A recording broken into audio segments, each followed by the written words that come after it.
Muy buenas noches, una nueva edición de Lo que se viene televisión. Esta noche vamos a estar conversando con Carlos Ramonel, geólogo de la Facultad de Hidráulica, de Hidrología, de Ciencias Hídricas de la Universidad Nacional del Litoral. Carlos ha venido haciendo un estudio desde hace un tiempo a esta parte respecto del comportamiento que tiene la laguna Setúbal. Y sin lugar a dudas, bueno, la laguna Setúbal tiene una enorme importancia para lo que es la vida de la ciudad de Santa Fe y de la región, también para lo que es la costa, aquello que está vinculado a la ruta provincial número 1. Por lo tanto, lo que esté pasando con la laguna Setúbal en materia de su comportamiento tiene una enorme y trascendente importancia para la ciudad de Santa Fe.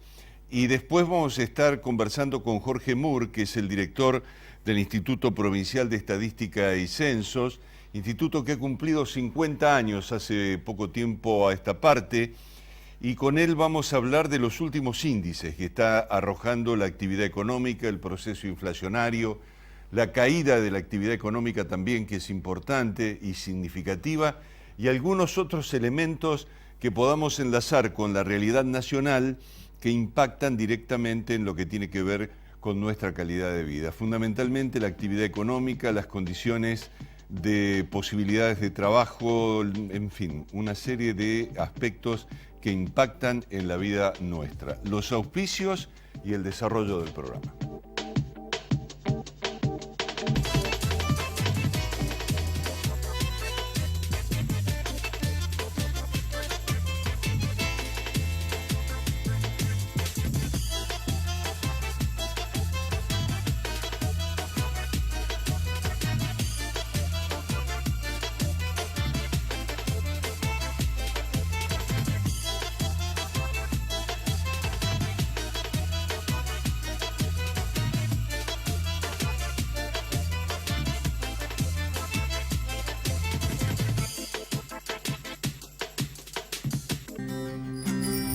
Cada vez que jugás oficial, tu ilusión es también la ilusión de toda la provincia.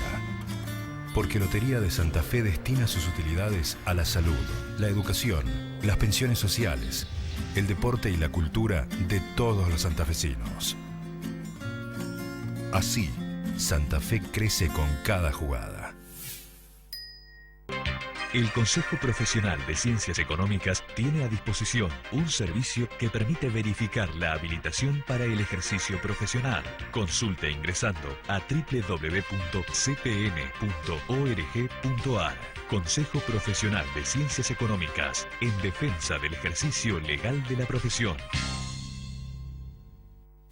Somos la empresa inmobiliaria con más experiencia. Seguimos haciendo realidad sus más preciados proyectos. Guastavino e Inver, su inmobiliaria de confianza en Santa Fe y Santo Tomé.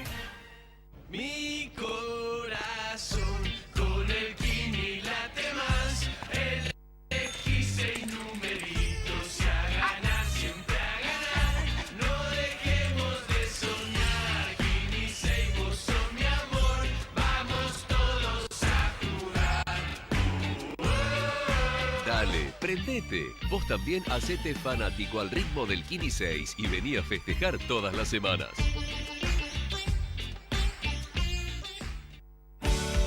En el Mercado Norte encontrás más de 170 variedades de quesos, fiambres y delicatessen. Almacén de Quesos es un lugar único. Almacén de Quesos, puestos 20 y 21 del Mercado Norte, Urquiza y Santiago del Estero.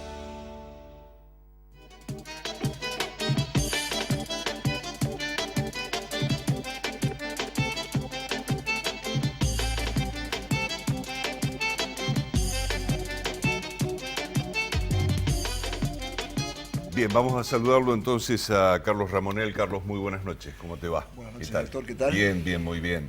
Gracias por venir y en todo caso, vos me estabas contando antes de empezar el programa que en realidad sos un santafesino por adopción. Sí. Sos un hombre oriundo de San Luis. Sí, sí. Y te encontrás de allá, de las zonas áridas, venir a vivir en este litoral tan particular que tenemos, ¿no? Por lo tanto, bueno, tu especialidad es geólogo. Eso representa una visión, digamos, más integral de lo que tiene que ver la hidrología es como una parte integrada a la concepción de la geología, ¿no? Bueno, yo estudio lo que contiene a los ríos, ¿sí? Con un concepto geológico. Con un concepto geológico, sí. La geología tiene varias especialidades. Normalmente se conocen los geólogos por minería y petróleo, por lo más común. Hidrología subterránea también, es dominio común de ingenieros en recursos hídricos y geólogos. Y en el caso particular mío, nos dedicamos a ver las modificaciones del paisaje a través del tiempo, una disciplina que se llama geomorfología. Y bueno, el estar en la Facultad de Ingeniería y Ciencias Hídricas, como docente ya desde que me vine hace casi 30 años, hizo que me especializara en la rama de la geomorfología fluvial. En ese sentido, yo lo que te propongo es lo siguiente, y le proponemos a la audiencia, ir viendo, en todo caso, una serie de registros aéreos que se han hecho en la ciudad de Santa Fe, en los alrededores de lo que es la laguna Setúbal, su cuenca de nacimiento, donde están sus elementos aportantes más importantes en caudal, y a partir de allí ir sacando conclusiones respecto de un proceso de transformación que está viviendo la laguna Setúbal. ¿Qué sería esto que estamos viendo, Carlos? Bueno, mira, primero una cuestión rápida de decir que si la vieras desde el aire a la laguna Setúbal, tiene una geometría casi triangular, con una margen oeste, que es donde está gran parte de nuestra ciudad, estable, y una margen este, que también es más baja, hacia la zona de la ruta provincial 1, que también es estable a través del tiempo. La parte norte, lo que vendría a cerrar la base de ese triángulo, que termina aquí en los pilares del ferrocarril francés, donde nace el río Santa Fe. Bueno, la parte norte es de donde recibe aguas la laguna Setúbal del sistema de canales del arroyo Leyes, que es lo que estamos viendo en esta fotografía precisamente. Son partes del delta del Leyes. Cuando un río ingresa a un cuerpo lagunar, se bifurca en varios brazos que van conduciendo agua y sedimento, y en el momento en que entran al espejo de agua mayor, van a depositar sus sedimentos formando un delta. En esta imagen, por ejemplo, que se ve ahora, ese es el frente de avance del delta del arroyo Leyes, al fondo la ciudad de Santa Fe y entre medio la laguna Setúbal. Correcto, bien. Y lo que uno va viendo, en todo caso, allí un proceso de islas que se llama delta, en todo caso, que ustedes llaman delta, que es una parte en crecimiento dentro de lo que es el comportamiento global del sistema, ¿no? Totalmente. Primero se forman bancos de arena sin vegetación, libres de vegetación, los que se ven en este momento, que estando un determinado tiempo emergidos, favorecen el desarrollo de la vegetación, que no solamente los va a estabilizar parcialmente, sino que va a contribuir a atrapar nuevos sedimentos. Las aguas de nuestro río Paraná son de color marrón, y ese marrón está dado por los limos y las arcillas que viajan en suspensión, que normalmente no suelen decantar, excepto en zonas de muy baja velocidad, pero donde hay vegetación, la vegetación los va filtrando. Correcto. Y va contribuyendo a su sedimentación. De esa manera, los bancos se van transformando, al crecer en altura, en islas vegetadas ya permanentemente. Bien, Carlos, a ver, para que todo esto ocurra hubo un cambio en el comportamiento también del arroyo Leyes, digamos. Creció enormemente el caudal que manejó el arroyo Leyes y se transformó en el elemento aportante más importante de la laguna. Es decir, porque la laguna tiene otros dos cuerpos más, según lo que tengo entendido yo, no los conozco a fondo. Uno es un saladillo, claro, y otro es un río dulce, creo. los principales aportes que tenía hace 200 años Sí. la laguna Setúbal provenían de esta depresión que está hacia el norte, bien al norte de la Setúbal, que se conoce con el nombre de Bajo de los Saladillos. Bajo de los Saladillos. El Bajo de los Saladillos es drenado por dos arroyos, el Saladillo Dulce y el Saladillo Amargo, Ujú. que llegaban a este complejo lagunar y le conferían a la laguna características de agua salobre. Tal es así que de esa manera aparece en crónicas de la conquista y de la colonia, ¿sí? El registro más nuevo, que aún lo sigue mencionando como laguna de agua salobre, es de 1811. Ajá. A partir de ahí, en algún momento aparece el arroyo Leyes, que era muy pequeño hacia principios del siglo pasado, hace solamente 120 años, y se fue profundizando, esto es, erosionando su propio lecho, sus márgenes, agrandándose y mutando las aguas salobres A dulces. a dulces Porque es propias el del aporte Paraná. del río Paraná, claro. Sí. Y estos cambios son cambios naturales. Ujú. El sistema cambia permanentemente. Uno tiene que situarse que convivimos al lado del 10º río más grande del mundo, con una planicie de inundación de 30 kilómetros de ancho promedio, en la cual permanentemente se están formando nuevos cauces, otros desapareciendo, otros volviéndose inactivos directamente y se tapían con vegetación, y también le pasa lo mismo a los bancos de arena y a las islas.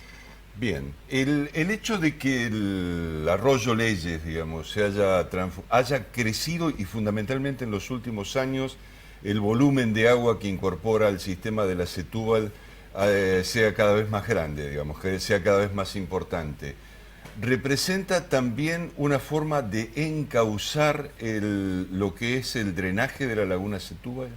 Bueno, exactamente. Lo que representa un sistema deltaico es la construcción de una planicie de inundación de un río dentro de un cuerpo de agua. O sea, transforma un cuerpo de agua libre, en una planicie de bañados e islas donde el agua está encauzada. Y este fenómeno de crecimiento que venís mencionando del arroyo Leyes se da fundamentalmente luego de la crecida del 82-83, en la cual adquiere caudales semejantes a los que transporta actualmente y que son muy parecidos, considerando las dos entradas principales que tiene del arroyo Leyes propiamente dicho y el Potrero, a los caudales que circulan por el Colastiné, que es un brazo secundario de gran importancia del cauce principal. Ujú. Bien, esto para dar una idea de dimensiones. Y ese agua no viene sola, sino que viene con sedimentos, que al llegar a la laguna, por un problema físico de expansión del flujo y pérdida de velocidad, hace que se deposite la carga, generando los bancos que hemos estado viendo recién en imágenes, que se están generando a una tasa de avance de ese frente deltaico, o lo que es lo mismo de pérdida de laguna, de unos 100 metros por año promedio. Ujú. Inclusive luego de algunas crecidas de envergadura, esa tasa de avance ha llegado a ser de hasta 500 metros por año. Fuera de cámara hablamos un poco de este fenómeno y claro, está ocurriendo al norte, pero está ocurriendo solamente a 4 Claro, kilómetros al norte claro. de aquí. La ciudad de alguna manera no lo ve, digamos, pero salvo aquellos que tienen una lanchita, tienen una canoa y van al norte de la laguna Setúbal, y ahí sí lo pueden llegar a ver. Lo pueden ver ahí, o como se ve en esas imágenes que están presentando ahora, esos bancos son perfectamente observables a la altura de Chaco Chico y Monte Zapatero. Claro, en la zona alta de la imagen que estamos viendo en este momento se alcanza a presenciar, alta a la derecha del televisor, se alcanza a ver lo que es la ciudad de Santa Fe, a una distancia larga, bueno, pero se alcanza a ver. y lo que está ocurriendo es prácticamente, este escenario es el horizonte que uno alcanza a visualizar cuando se instala frente a la costanera, ¿no? Es decir, cuando uno en la costanera se pone a ver lo que es el horizonte, lo que está viendo es esto que tenemos en el primer Sí, plano. estás viendo eso, exactamente. Lo que pasa es que está tan bajo que es el agua, es como si fuera infinita la laguna hacia Claro, el norte. claro. Y bueno, no va a ser así. Nuestras estimaciones, que están basadas en las tasas de avance que se vienen produciendo en los últimos 50 años y los modos en que se está dando ese avance, es que sí, en 50 años vamos a ver los bancos de arena. Ahora, como se ven en Chaco Chico, lo vamos a ver al norte de la ciudad, por ejemplo, a la altura del complejo de Luz y Fuerza. Ajá. Vos considerás que desde 1982-83, o sea, luego de esa gran crecida, una de las más grandes, desde la que se tiene registro bien documentado, se ha perdido ya de espejo lagunar, de espejo de agua libre, el 40% de la superficie que había en ese momento, transformada hoy en día en bañados, bancos de arena, lagunas aisladas interiores entre estos canales distributarios del delta. Claro, hay otro tema también muy interesante para, en todo caso, ir aproximándonos a lo que es la ciudad de Santa Fe, que en aquellos años 80, más o menos, principios de los 80, hubo una gran inundación en Santa Fe, una gran crecida de la laguna Setúbal que derivó en la caída de los puentes de la ruta 168. Y se terminaron construyendo aliviadores muy importantes que hoy están vigentes en esa ruta, en la 168, que prácticamente hoy no tienen vida, digamos, hídrica. Prácticamente no la tienen. Es decir, eso también es una manera de empezar a observar que por allí ya no circula más agua. El agua antes circulaba y entraba a Alto Verde por atrás.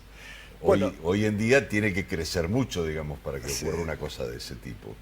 Sí, bueno, lo que pasa es que justamente son puentes aliviadores, son puentes que están diseñados para funcionar exclusivamente en crecidas.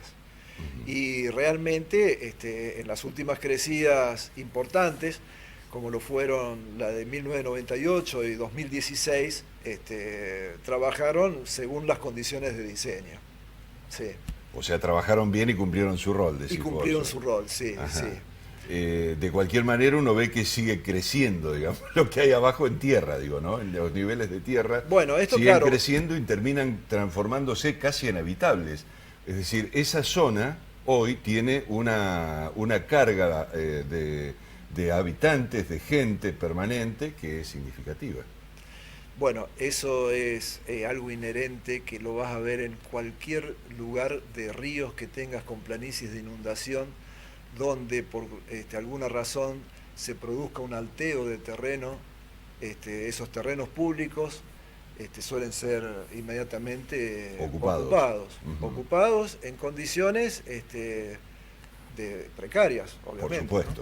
Por supuesto. Te pregunto respecto, porque, a ver, estamos hablando de una capacidad de sedimentación de las aguas que pasan por la laguna muy grande, más que la de un río, es decir, en la laguna se precipita más que en un río. Santa Fe tuvo en la zona donde están instalados los edificios de la universidad y donde está el barrio El Pozo, una actividad de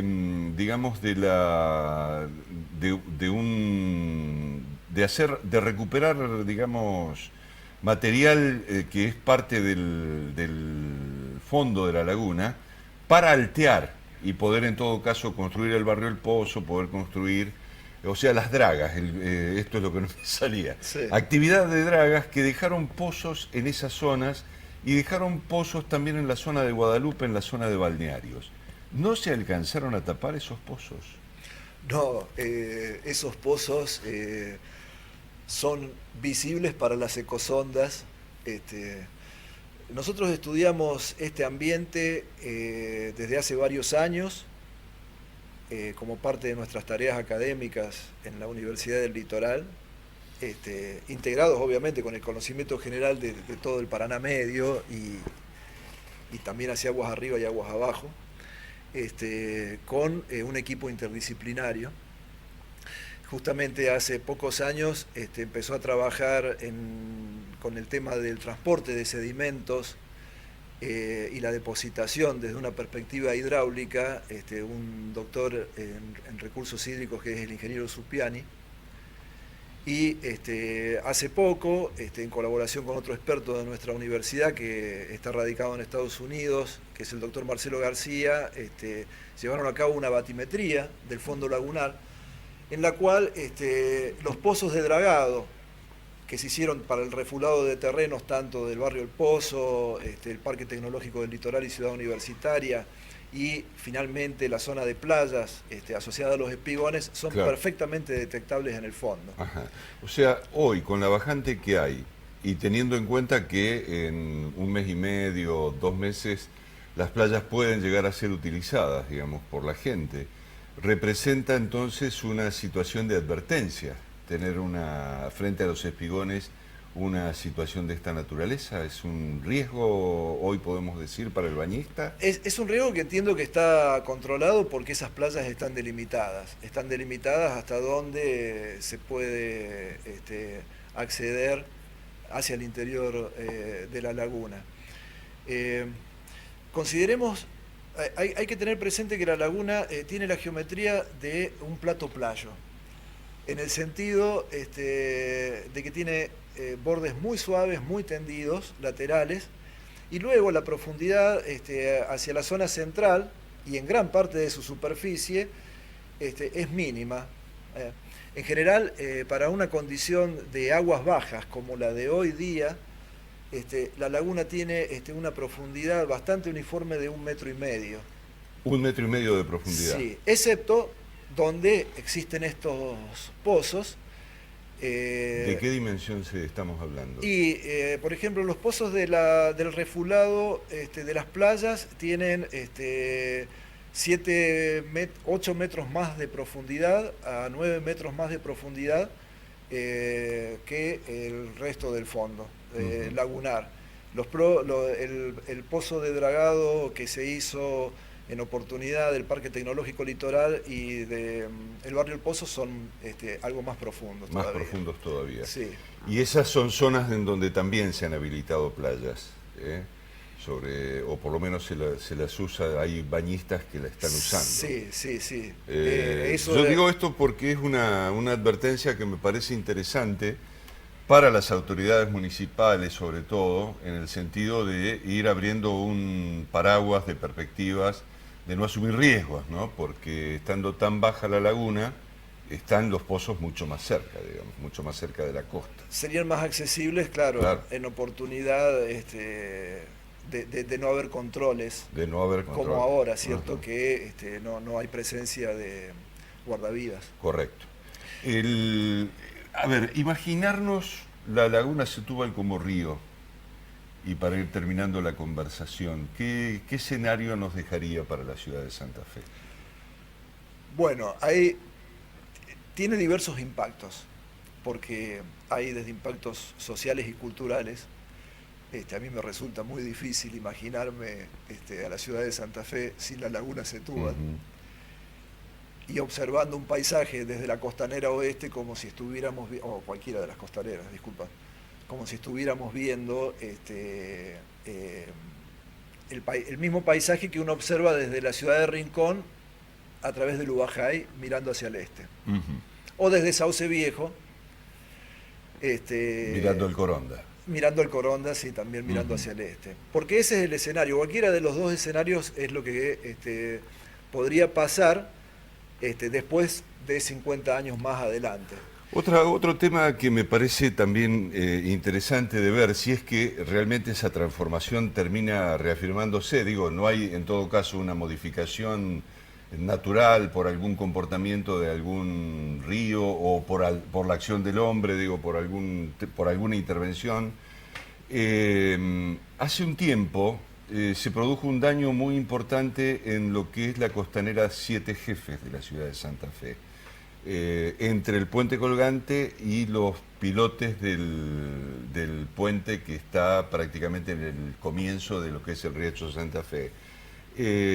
Allí era donde terminaba impactando, en todo caso, la corriente. En el medio de esa zona terminaba impactando y generó un socavón interesante, incluso con caída de parte de la calzada de la... Totalmente, la propia vereda se vio afectada. Se vio afectada. Hubo una erosión basal que generó hundimientos en superficie. Y ahora lo que se observa es que en esa defensa es como que hay un deterioro en esa zona central. Bueno, sí, esa es la consecuencia.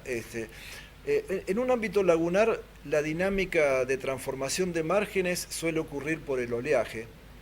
Y aquí no es muy significativo ese modelado que se hace en la laguna y es bastante ocasional porque necesitamos vientos muy fuertes realmente. Los tenemos, pero con muy baja frecuencia, afortunadamente.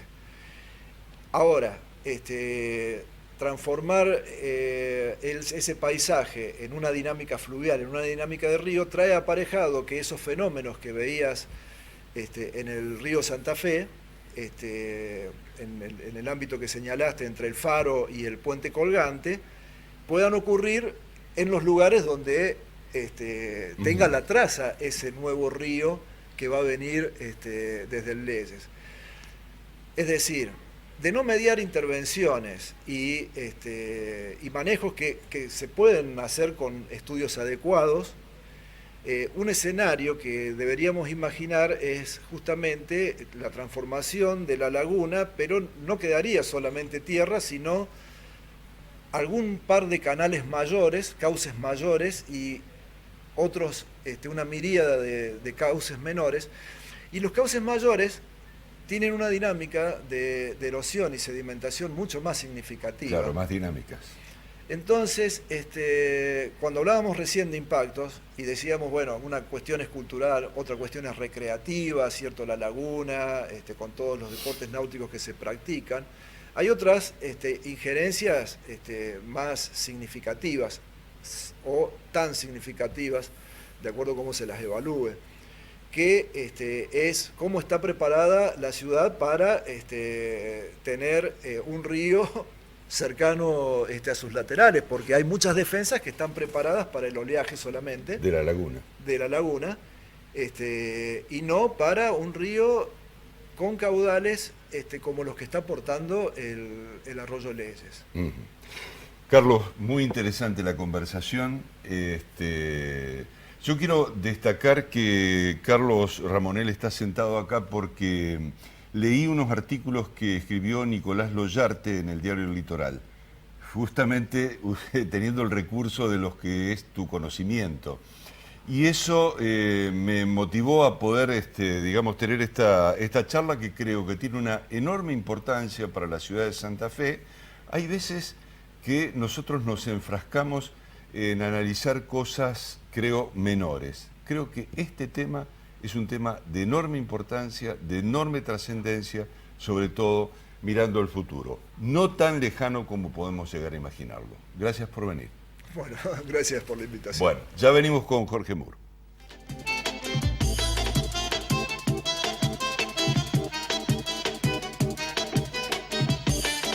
Guastavino e Invert. Atiende con más eficiencia el norte de la ciudad y zona de influencia. Guastavino e Invert. Presencia territorial en Aristóbulo del Valle al 5700. Mi corazón con el Kini late más. Elegí 6 numeritos y a ganar, siempre a ganar. No dejemos de soñar. Kini 6, vos sos mi amor. Vamos todos a jugar. Dale, prendete. Vos también hacete fanático al ritmo del Kini 6 y vení a festejar todas las semanas. Jerárquicos Salud. Asociate llamando al 0800-555-4844. Ingresá a nuestro sitio web jerárquicos.com o descarga nuestra aplicación Jerárquicos Móvil. Jerárquicos Salud. Más de 20 años brindando servicios de salud. El Consejo Profesional de Ciencias Económicas tiene a disposición un servicio que permite verificar la habilitación para el ejercicio profesional. Consulte ingresando a www.cpn.org.ar. Consejo Profesional de Ciencias Económicas, en defensa del ejercicio legal de la profesión. Cada vez que jugás oficial, tu ilusión es también la ilusión de toda la provincia. Porque Lotería de Santa Fe destina sus utilidades a la salud, la educación, las pensiones sociales, el deporte y la cultura de todos los santafesinos. Así, Santa Fe crece con cada jugada. Guastavino e Invert atiende el mercado santotomecino y zona de influencia. Avenida 7 de marzo 1563. Guastavino e Invert, líder inmobiliario en la región.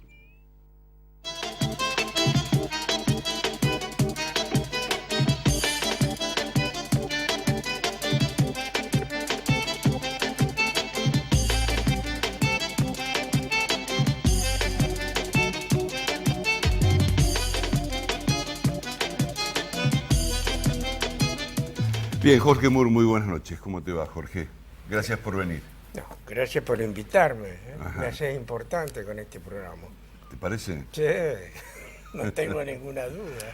Jorge, 50 años cumplió el instituto que hoy vos estás dirigiendo. Es una herramienta muy importante, la estadística es muy importante en todo caso.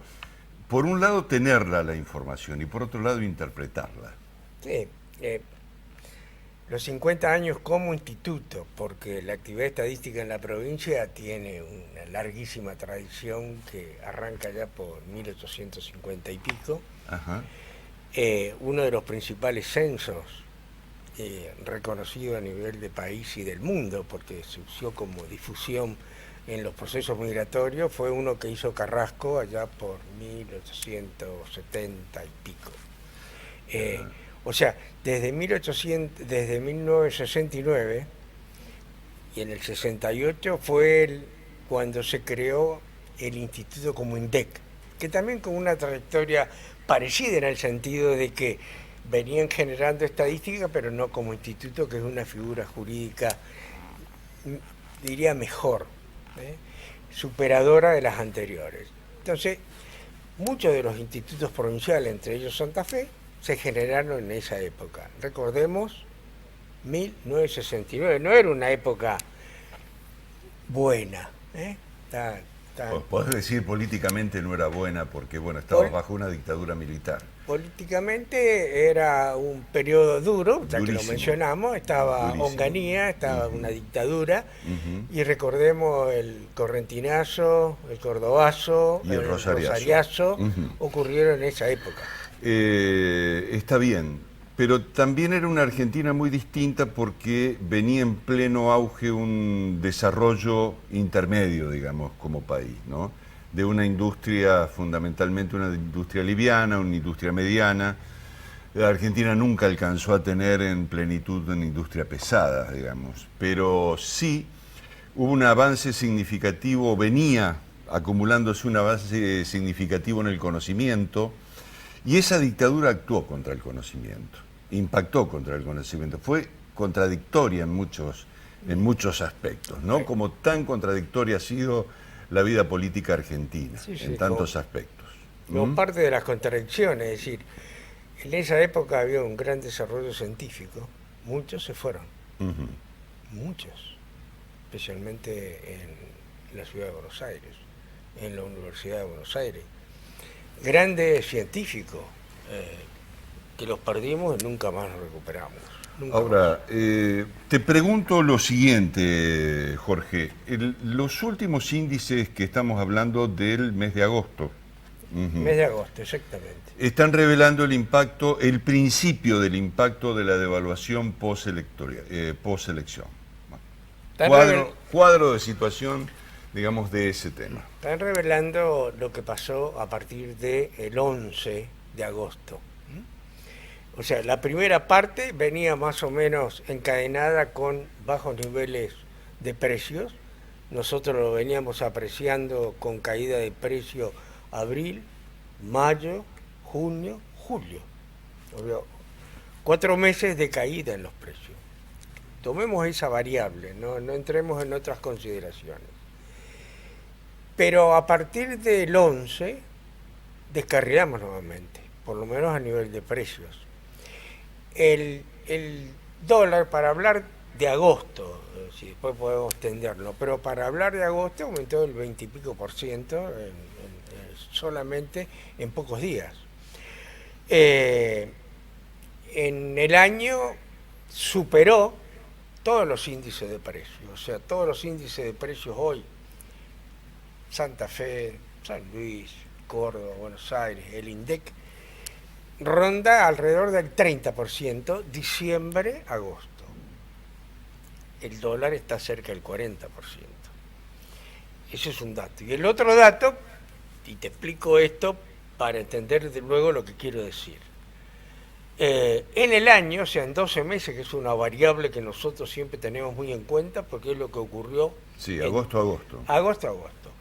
Todos los precios en general estamos en el orden del 54 a 55%. Esa es más o menos la verdad. Ahora, pero el dólar está cerca del 80%. Y si vos querés un dato más, para luego ver las explicaciones, qué es lo que puede pasar, si uno toma los últimos años, o sea, 2014, 2015, hasta ahora, el aumento de los índices de precios más o menos está en el 400 y pico %. El aumento del dólar supera el 720. Bien. O sea, ¿qué es lo que va a pasar ahí? ¿Qué es lo que va a pasar? No quiero preguntarte, digamos, qué es lo que va a pasar, no. Pero me tomo en ese último dato del 54% que vos haces de agosto a agosto, porque no nos podemos olvidar de lo que pasó el año pasado. Es decir, 2018 en el comportamiento económico fue tremendo. Fue tal vez el año de la mayor crisis que tuvimos de este periodo de 4 años. El peor fue el 2018. Ninguna duda, fue así. Fue así. Exactamente así. Y entonces estamos partiendo del peor momento y sobre el peor momento le estamos poniendo un 54%, amigo. Claro, vos tenés que acordar, o sea, para que uno se ubique históricamente. 2016 fue el año de arranque, digamos, del gobierno de Macri.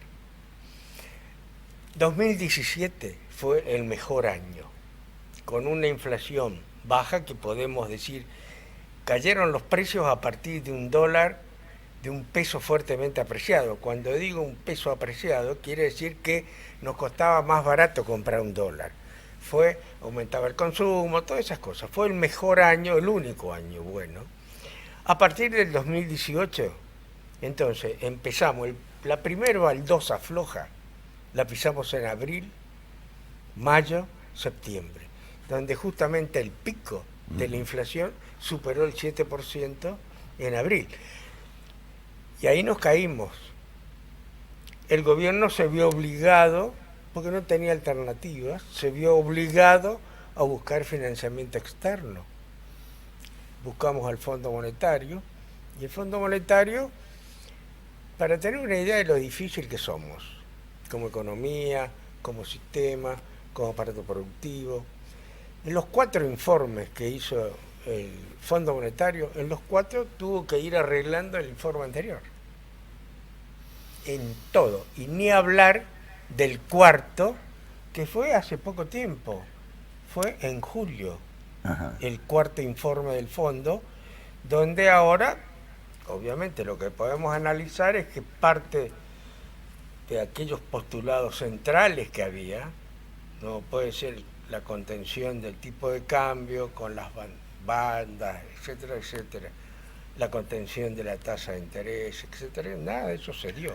Lamentablemente no se dio. Uno lo que puede llegar a decir es lo siguiente, que en todo caso ese proceso de endeudamiento no le dejó más que deudas a la Argentina. Es decir, si uno hubiera aprovechado ese flujo de dinero para apalancarse y desarrollar, hubiera estado buenísimo.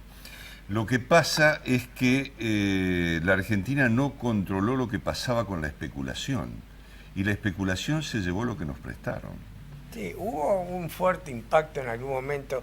Siempre cuando suceden estas cosas de encarrilamiento, siempre hay posibilidades de alta especulación financiera, que fue lo que ocurrió, con tasas altas de interés, y entonces el negocio era traer dólares, cambiarlo por pesos, depositarlo, recibir. En ese momento eran antes de la LELIC, estaban las otros papeles, digamos. Entonces todo eso generó un fuerte drenaje, pero no solamente eso. O sea, cuando suceden estas crisis como vos la planteaste, que en el año 18, nosotros tenemos una cabeza bimonetaria, todos, vos, yo, los que están trabajando acá, un bolsillo bimonetario y una especulación bimonetaria. Es decir, nosotros armonizamos nuestras vidas desde hace muchos años entre el peso y el dólar. Sí. Y es natural que haya eso porque el peso ha perdido algunas de sus condiciones básicas. Existir, por ejemplo. Claro. Hoy sirve para transacciones, pero si alguien quiere atesorar, seguramente no va a atesorar en pesos. Aún con unas altas tasas de interés como hoy que superan el 70%. O sea, Jorge, está bien, pasó eso y en todo caso hemos tenido en agosto ese golpe respecto del corrimiento que produjo el dólar fundamentalmente y reconociendo la importancia que eso ha tenido. En agosto ha habido una repercusión en el reflejo estadístico que es prácticamente mínimo si lo comparamos con la variación que tuvo el dólar. Por lo tanto, septiembre se puede llegar a especular como un mes trágico, se puede decir, desde el punto de vista de los precios. ¿Cómo lo ves? Sí, no sé si la palabra es trágico porque nosotros vivimos muchísimas tragedias anteriores. Lo que sí puedo, sin dudas, es que hay un fuerte rezago todavía en el tipo de cambio que va a impactar en los distintos precios. Hay capítulos, especialmente, que están fuertemente dolarizados. Todo lo que tenga que ver con productos que tengan componente importado está dolarizado. Pero hay un sector, que es el que quiero destacar, que también está dolarizado por otras razones, que es el sector de alimentos y bebidas. Entonces, alimentos y bebidas ha sido uno de los sectores que más aumentó. Inclusive, el año pasado, que si vos recordás, terminó el año con un 49% en términos de diciembre a diciembre, altísimo. Y ahora lo estamos superando y seguramente vamos a terminar el año con un número parecido al que estamos viendo hoy. Ese capítulo de alimentos y bebidas, el año anterior ya había superado el nivel general y hoy está prácticamente superándolo también. Pero la importancia que tiene no es solamente que en lugar del 3,7 puede estar en 3,8 en el mes, sino que hay una parte muy importante de la población que gasta gran parte de sus ingresos en el capítulo de alimentos y bebidas. Por lo menos los altos ingresos. Claro, pero además que han caído en lo que es la estadística o la forma de medir lo que es nivel de pobreza o no. Eso también, indudablemente. Vos tenés que pensar que hoy, ayer salió el último informe del nivel de pobreza y el nivel de indigencia, se apoya en el índice de precios, o sea, los precios que uno releva compone la canasta básica y los ingresos que denuncian la población a través de la encuesta permanente de hogares que relevamos todas las provincias y que luego centraliza esa información que es la que publica finalmente. Lo podríamos hacer nosotros también, pero el INDEC publica eso, lo publicó ayer, por ejemplo. Bueno, esos niveles, y hoy nuevamente va a salir algo sobre la encuesta permanente del segundo trimestre. En este momento debe estar saliendo a las 4 de la tarde. Y vamos a tener dos indicadores que son absolutamente importantes. El nivel de actividad económica y el nivel de desocupación a través del EPH. La actividad económica está en un nivel de caída. Está en un nivel de caída desde hace muchos años. O sea, lo que pasa es que ahora, tanto en el 18 como ahora, se ha agudizado. O sea, estábamos estancados. Yo te diría que desde el 2012 tenemos una economía que tiene un nivel de estancamiento relativo. Pero claro, pero ahora estamos cayendo, vamos a caer en este año el 2 y pico. Seguramente el año que viene vamos a tener también una caída en términos negativos menor, espero, menor que el 2 y pico, el 1 y pico, pero son fuertes caídas porque si no hay una reversión de esa situación, obviamente eso se continúa y entonces uno tiene que esperar el milagro, el maná del cielo o algo por el estilo. Claro, pero el milagro es medio difícil en materia económica. ¿No hay milagro hoy? No, me parece que no. Te planteo esto, Jorge. Si es tan difícil el tema dólar, ¿el tema riesgo país es peor? Yo te diría que sí. En una opinión personal, porque seguramente si hay otro economista quizás te diga lo contrario o te diga el riesgo país tiene que ver con el dólar y el riesgo país tiene que ver con la credibilidad, el riesgo país tiene que ver con muchas cosas, pero desde el punto de vista de los inversores externos y de aquellos que en algún momento nos pueden prestar algo, el riesgo país es el indicador que les ilumina el camino. Sí, en los niveles que tenemos hoy, arriba de los 2.000 puntos significa 20 puntos más de lo que pagaría hoy la tasa a 10 años de Estados Unidos, que está desde ayer 1,75. O sea, nosotros pagaríamos 21,75. Sí, pero aparte hoy tenemos una situación muy paradójica porque suponete, Alemania hace pocos días también tocó su tasa negativa. O sea, si vos querés comprar un título tenés que pagar. Lo mismo ocurre en otros países, Japón. Tasa negativa, o sea, si vos querés tener un título tenés que pagar. Son no entra en la cabeza nuestra. No entra en nuestra cabeza esas situaciones.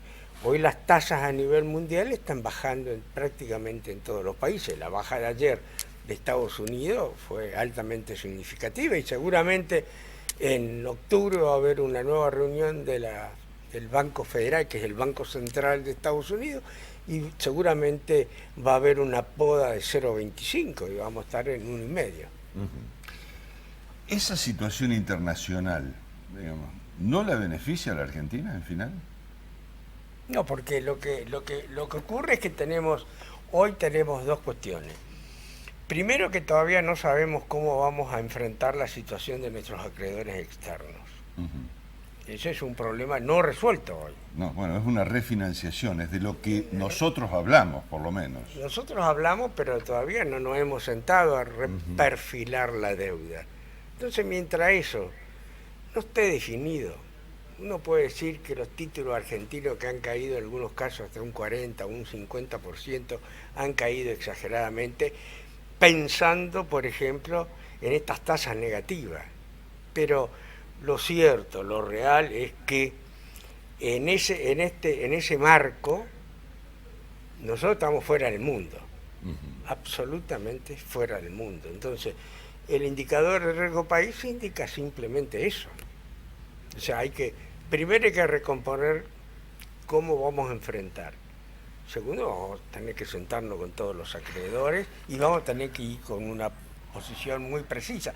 Ya estamos generando daños grandes, internos. Bueno, hay empresas que tienen problemas para transferir los pagos. Y tenés una situación social. Y tenés la situación social. Tenés la situación social. Hay provincias que han comprado y que hoy sé que tienen problemas, han comprado letras en dólar, letras en pesos, y entonces eso tienen fondos para pagar gastos corrientes, o es un problema. Bueno, entonces estamos en un esquema complejo, muy complejo, para resolver este gobierno o cualquier otro que venga después. Sí. Es decir, hay 2 o 3 variables que en todo caso uno entiende las van a tener que afrontar, venga uno, venga el otro. Uno ya supone quién va a venir. Pero vamos a tener un dólar alto, vamos a tener inflación alta y vamos a tener otra serie de problemas, digamos recesión, por ejemplo, que van a significar el estancamiento, la estanflación, como se habla en todo caso en términos económicos, cuando se trata de caracterizar la situación que estamos atravesando. ¿Estamos en eso? Estamos en eso, porque en definitiva, estancamiento e inflación conviven. Algunas veces conviven estancamiento con deflación también, pero en este caso nosotros nos fuimos de mambo y nos fuimos al otro lado y tenemos fuerte estancamiento e inflación. Un dólar alto, es cierto, pero un dólar alto tiene varias cuestiones a tener muy en cuenta. Un dólar alto dificulta mucho la actividad económica también, porque no es que sea todo ganancia para algún sector que puede ser fuertemente exportador. Nuestra industria se nutre de muchísimos productos importados. No hay ninguna posibilidad de que nuestra industria en general y muchísimas otras actividades no dependan de la importación. Un dólar alto va a generar eso. Un dólar alto generalmente reduce el consumo también. Ahora, claro, a la inversa uno también puede analizar las consecuencias. O sea, un dólar bajo puede terminar después, para sostenerlo, tiene que tener endeudamiento, etcétera, etcétera. Entonces, siempre hay que tener muchísimo cuidado en el andarivel que uno va caminando. Jorge, gracias por venir. Muchas gracias por venir. El director del Instituto Provincial de Estadística y Censos nos termina de acompañar en el programa del día de hoy. Bueno, planteándonos esta preocupación en materia económica que es significativa. En el marco de haber cumplido 50 años de existencia, el Instituto, el INDEC, como el IPEC, mejor dicho, como instrumento para conocer cómo somos y en todo caso, en esos datos, poder planificar. Sin los instrumentos de las estadísticas es muy difícil planificar. Y dada la situación que estamos atravesando, poder planificar representa un elemento sustancial en el momento de la toma de decisiones. En una semana nos volvemos a encontrar. Muchas gracias.